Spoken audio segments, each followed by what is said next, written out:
Issue 1 is a continuation of a 30-year program with bonds off the state's general revenue fund to provide local government money for infrastructure. This constitutional amendment was passed nearly unanimously by both chambers of the General Assembly. We've asked Senator Kevin Bacon, a driving force behind this issue, to speak with us today just to give a few talking points before we consider our endorsement of State Issue 1. So Kevin, please.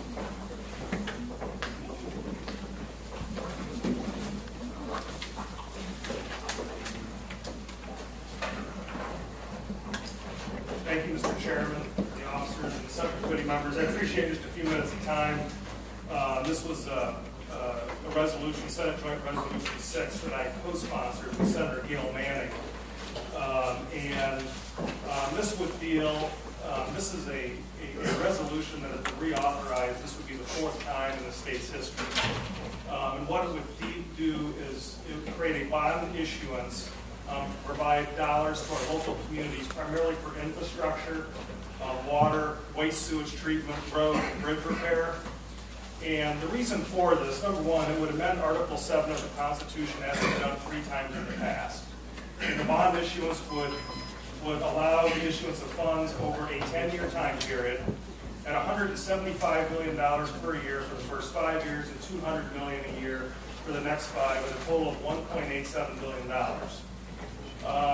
Why do we do this? Well, when we pass funding in the General Assembly, we can only do it at 2 years at a time.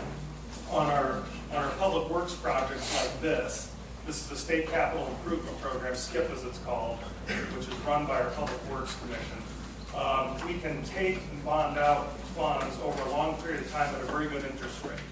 Right now, the state has a very solid budget. And we have a very good credit rating. We can issue the bonds at a very low interest rate and then provide badly needed funding to a lot of your local communities. Many of you may know things like the EPA. They have certain mandates in place now for water and sewage updates. Very, very costly. So we can do these projects from the state level and make it very affordable for our local communities. For repair and replacement projects, we can fund up to 90% for new infrastructure, 50% if the local community wants a loan, could fund it up to 100%.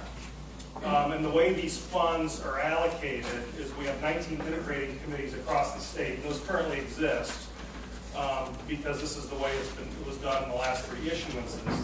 So many of you, everyone has the chance to compete for the funds. It is a competitive process. And I can say over the years, we've had 11,500 projects funded, and all 88 counties have received funding.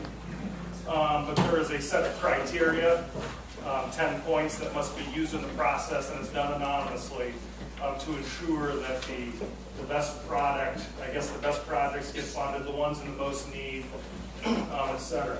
So the project has been wildly popular in the past. The first time it was issued was 1987. It will expire in July of 2015. This gives the Public Works Commission time to get everything in place and all the local integrating committees across the state to get ready to start applying for these dollars. That's why we want to do it now to get it in place. So on May 6th, we have to amend the Constitution. On May 6th, you have the opportunity to vote for issue 1.